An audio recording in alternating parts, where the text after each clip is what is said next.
Welcome to the next edition of Making Disciples. My name is Cris Rogers and I'm your host today. And today's topic, we're going to be talking about sex. I don't know if you remember the song that was out, I don't know if it's the 80s or 90s. Let's talk about sex, baby. Let's talk about you and me. Let's talk about all the good times. Anyway. We're going to talk about sex. Now, why we're going to be talking about sex doesn't necessarily connect with some of the podcasts that we've had previous sides of this podcast. It's simply this, friends. I was invited last night to go and give a short 15-minute talk to one of our congregations. They'd asked me to come and talk about sex with them, and I did. And I sometimes feel like we talk about sex a lot. In fact, we don't talk about sex a lot. We talk about sexuality a lot, but we don't talk about sex. And I gave this short talk, and they had a discussion afterwards. And the numbers of the congregation who were saying thank you. I'd never had a sex talk. I didn't grow up in church. I wasn't part of a youth group that talked about sex. This is the first time I heard about it. So I'm going to share with you my thoughts. And they're not all the thoughts. They're not everything on the topic. It's just what I shared yesterday. I thought it might be worth kind of sharing with you on the Making Disciples podcast. So friends, here today we're going to talk about sex.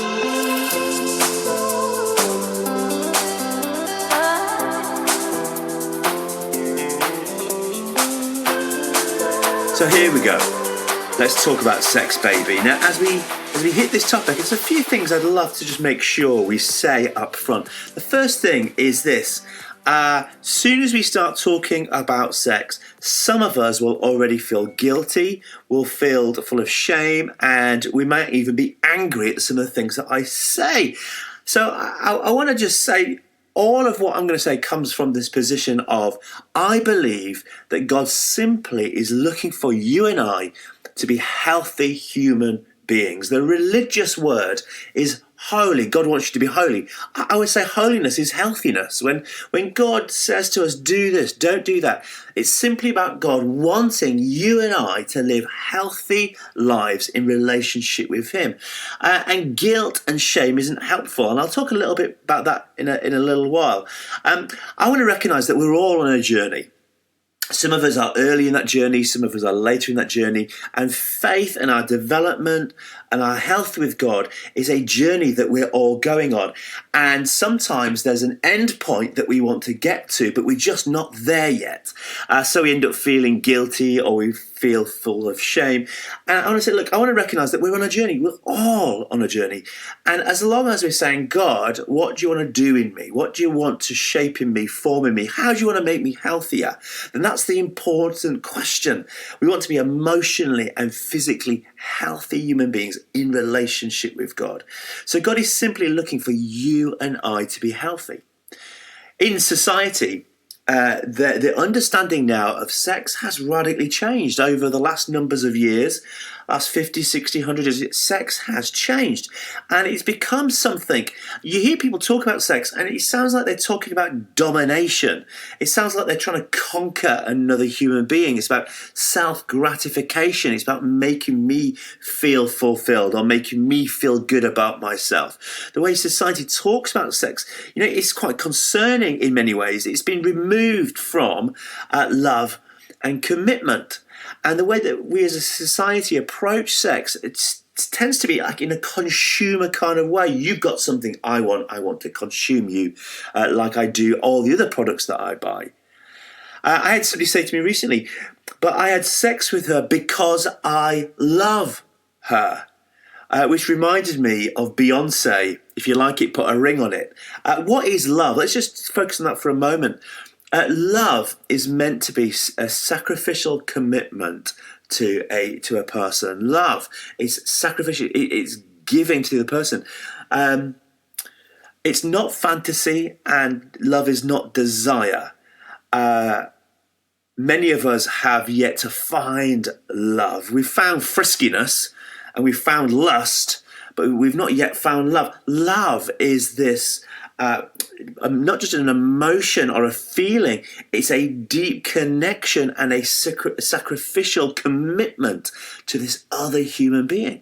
So when somebody says, but I had sex with her because I love her. Actually, to show you love somebody may be not having sex with them until the appropriate time. Now, what is the Bible's perspective on sex? There's so much we could say on this. There's loads of passages you could use. But I just want to start by reminding you of this. 4,000 years ago, sex was marriage. The young couple would come together in the synagogue. They would sign what was called a ketubah, and this was a wedding document about how this marriage would work, but that was a document on how the marriage would work. What they would then do is go out back into a tent where they would have sex, and it was the having sex that made them a married couple. The two becoming one. Sex was marriage. And what's really weird is the family would stand around the tent, they'd cheer them on, they'd tell them what to do. No, don't do that, do this. Of course, that's not working. They give them tips on the way, which many of us would now go, that's just a little bit weird. That's just a little bit weird. But that's what they did, because sex was marriage. It was a part of married life.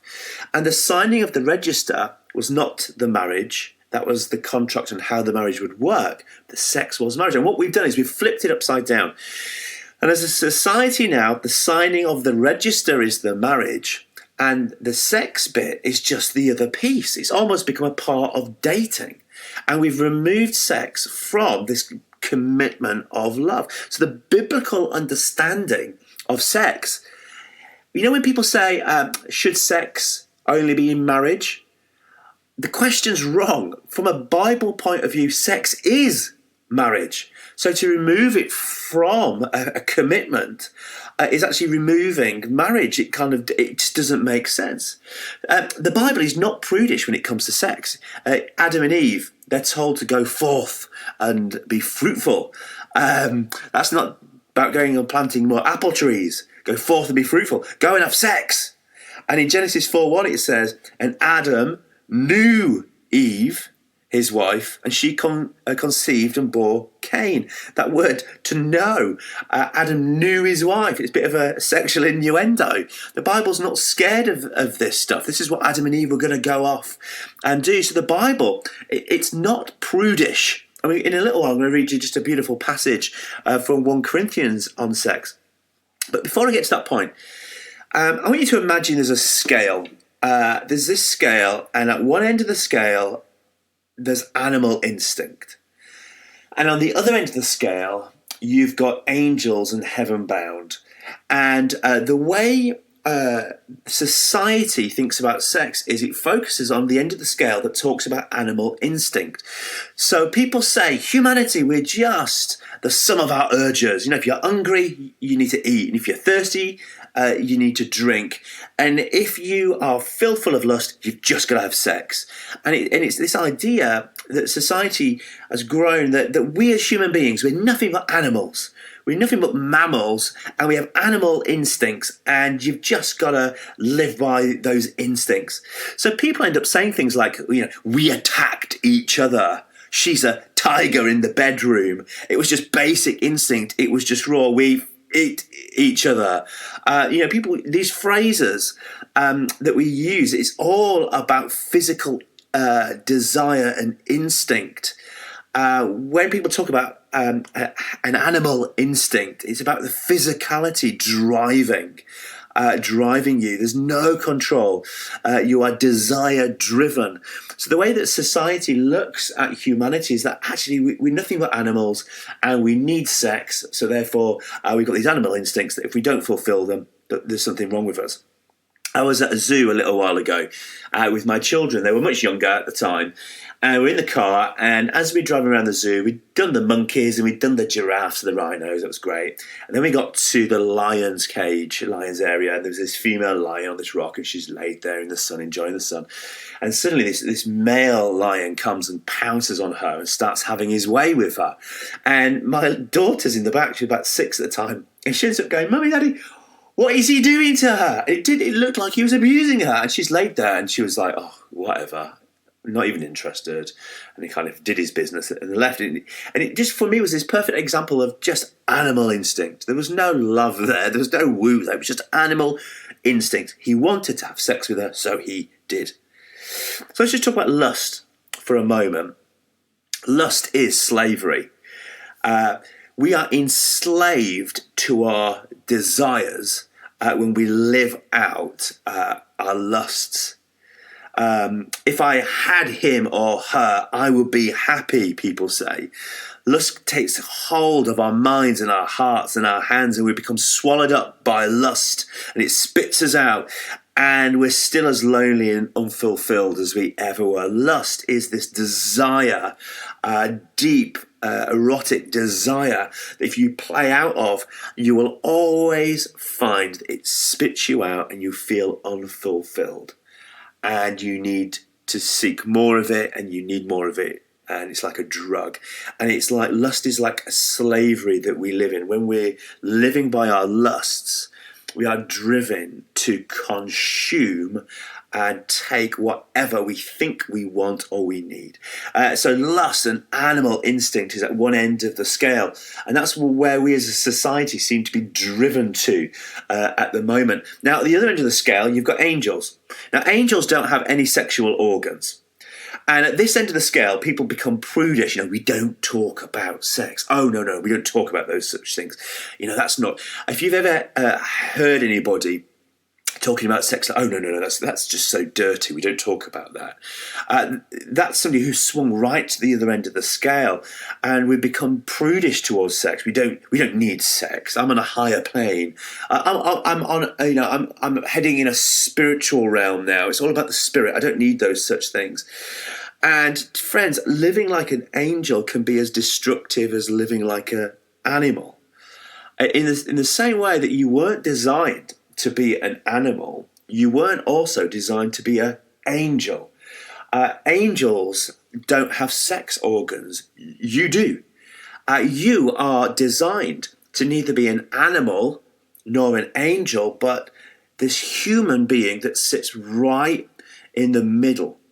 We can end up thinking about sex in terms of physical animal or spiritual, being like an angel, but we were created for neither. We were created to be human beings in between, where we are able to control our animal instincts and enjoy the physical in an appropriate way. So we weren't designed to be animals or angels. We were designed to be human beings who are able to take control of our urges and control of our desires, our wants and our needs, and be people who are able to walk healthy lives. It's not healthy to be an animal desiring and conquering. It's not healthy to be an angel where you neglect your sexuality. And friends, I'm not talking about abstinence there. If someone is called to abstinence, that is somebody who's choosing as a human being to be healthy with their sex lives in an abstaining way. Somebody who's abstaining from sex isn't an angel. That's not what I'm saying. But we are designed to be these human beings in between. Now, 1 Corinthians 7 is a beautiful passage on sex and relationships. And I want to read it to you. But what I've done is, rather than doing a sermon on the passage, I've translated the passage in such a way it just kind of makes sense to us on the topic. Now, you can go and read your version of the Bible, and you'll kind of see where I'm getting at in my translation. This is Cris Rogers' translation on 1 Corinthians 7, 1-6. And my translation says this: it's a good thing if a man or a woman is able to not be driven by sex. In other words, it's a good thing if a man or a woman isn't like an animal and they are driven by their lusts. But because of temptation to have sex with anything and anyone, he should marry his own wife and each woman her own husband. Like Paul is recognizing that as human beings, we can be wrapped up in these animal instincts, and we can end up having sex with anything. Now, if you think talking about having sex with anything is weird, go to Leviticus. It very clearly tells you what you should and should not have sex with.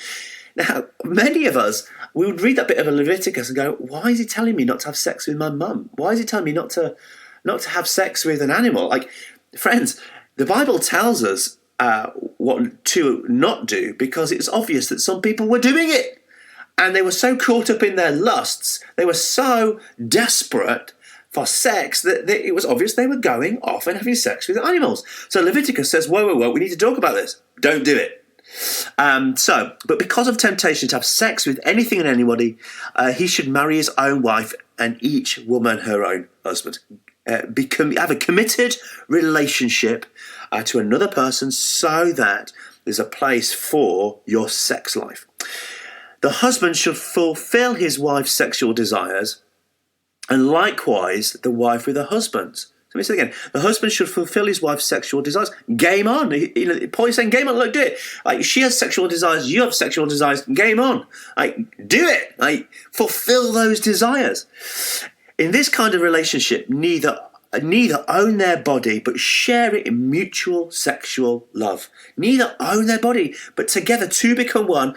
And they share in this mutual sexual love. Well, I love that. The word mutual is really important, isn't it? Two people coming together mutually to love each other. It's not about desire and conquering. It's not about self-gratification. It's about two people loving each other. In this kind of relationship, Paul says, neither own their body, but share it in mutual sexual love. Then, do not withhold sex from each other, except for perhaps an agreement for a limited time that you may devote yourselves to prayer. Look, you're having sex, Paul says, but there may be a time where you say, look, we're not going to have sex right now. But Paul says that may be because you're going to have a time to go and pray. I love that. If you're going to have a time apart, make sure it's for prayer. But then he says, come back together. So after that time, make sure you come back together so that Satan may not tempt you because of your lack of self-control. In this marriage, in this committed relationship, where you are loving each other and serving each other, there may be a time where you separate to go and pray and worship, but make sure you come back together. Don't make that too long, Paul says, because Satan will tempt you. And you guys, you humans, you're not great with this temptation stuff. I love this passage. Paul clearly places sex within a committed relationship. He recognizes that as human beings, we have desire for sex. And if we don't put sex in the appropriate place, then we'll have sex in the inappropriate places with the inappropriate people and things. So he's quite clearly placing sex within this committed relationship where a man and a woman are to make this commitment to each other. I love that. Sex should be within marriage, in other words. Should be within marriage. Why is it within marriage? Because the Jewish understanding is that sex was marriage. You couldn't separate marriage and sex out. These things are together. Why? Because it's about sex and love going together with commitment, showing love. So let me just answer this question for you a moment. Should sex be a part of dating? Some people will say, actually, sex is good in dating because you work out if you two fit together. What a messed up idea. There's so much you could say on that. But placing sex within dating, if sex is marriage and two people coming together, then the moment you are having sex, it's no longer dating, it's a marriage. From God's perspective, if you're doing that is dating no more. You've moved it from dating into. And it's almost like if you're going to buy a car, you want to go and test drive it to see if you like it or not. And it makes relationships first and foremost driven by, does this person fulfill my sexual desires or not? And in this dating process, if they're not fulfilling my sexual desires, then the dating time is over. Friends, other human beings, they're not cars. We don't get to test drive them. What we get to do is love them. We get to spend time with them, get to know them as a person. Why is this important? It's important, friends, because when you hit 60 and everything goes saggy and everything dries up and sex is no longer the centerpiece of that marriage, you need to know, do I love this person enough to spend the rest of my life with them? And dating is finding out who this person is. How do they behave? How do they think? Do we fit in the way that we think? Do we think the same kind of thing about money and family life? Do we want to have the same trajectory of our lives? Are we heading in the right direction? Dating is about finding out who this other person is, so that when you do marry them and you have sex, you know that this relationship is bound together. I love this. Proverbs 5:15-19. Drink water from your own cistern, flowing water from your own well. Should your springs be scattered abroad and abound, streams of water in the streets. Let them be for yourself alone and not for strangers with you. What's this got to do with sex? It's all innuendo, friends, and it is about sex. Drink water. So drink from your own well. Don't go drinking from other people's wells. In other words, commit to one person and be married to that one person. Should your springs be scattered around, springs of water in the street, in other words, if you're going around and you're sprinkling your water everywhere, you should let them be for yourself alone. This is about a couple together. Let your fountain be blessed and rejoice in the wife of your youth, the lovely deer, the graceful deer. Let her breasts fill you at all times with delight. I love it. This is just about, don't go around spreading your seed, testing the waters, seeing what other people are like, but actually drink from your own well. Dig your own well, build your own relationship, your own committed relationship, and in that place you can enjoy what that other person has to offer. In other words, don't go sleeping around. The other thing I just want to touch on before we finish is this. What happens if you have slept around? What happens if you've had many partners? What does this mean? Because the danger is we can end up feeling guilty and shameful of where we've ended up. And this is where life is a journey. And this is where the goodness of God comes in. We have all done things in our pasts that we're shameful of, or we wish we'd not done that way. And this is where the goodness of Jesus comes in. Jesus is in the business of taking us where we are. And as we say, God, my past is not what I want it to be. And we confess that to him. He wipes that past clean, doesn't he? And we don't drive the future of where we're heading on the history of the past, because Jesus has dealt with that. In other words, at any point, you can make a decision to live the rest of your life differently. At any point, you can say, well, do you know, that's where I've been, but I regret that. So from this point on, this is how I'm going to live my life. I want to live my life in a healthy way. And I think that's really important for us as we kind of look forward. As what kind of human being do you want to be? Do you want to be healthy? Do you want to be holy? Do you want to live in a relationship with God? Then I want you to just think about, what kind of person are you? Are you an animal? Are you driven by animal instincts? Or are you an angel where you have become so kind of heaven-bound, you've neglected who you are as a human being? Or are you becoming a balanced, healthy human being in control of your desires and the things that you are longing for? So if you have a past, like so many of us have a past, then in Jesus, our pasts no longer need to be our pasts. And he deals with those things. Can God give you back your virginity?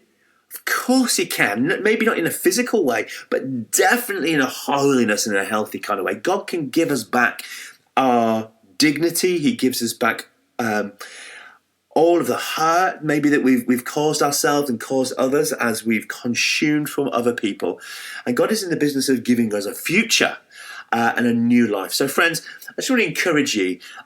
You might want to talk this through with a friend. You might want to leave comments at the end of this podcast. You might not like what I've said. Please tell me if you don't like what I've said. The discussion is super important, isn't it? And these are my views, and there's so much more that could be said that I have not said. You might say, Chris, but you've not done this, you've not said that, you've not mentioned that. Of course I've not, because I'm not trying to say everything. And I'm trying to say things as simply as possible in a way that we might understand. So friends, I hope you find that helpful. This has been Let's Talk About Sex, Baby. And until next time, friends, please like this video if you found it helpful. Please share it with others. Please subscribe to the podcast. Then you know when the next episode is coming out. But friends, until next time, grace and peace.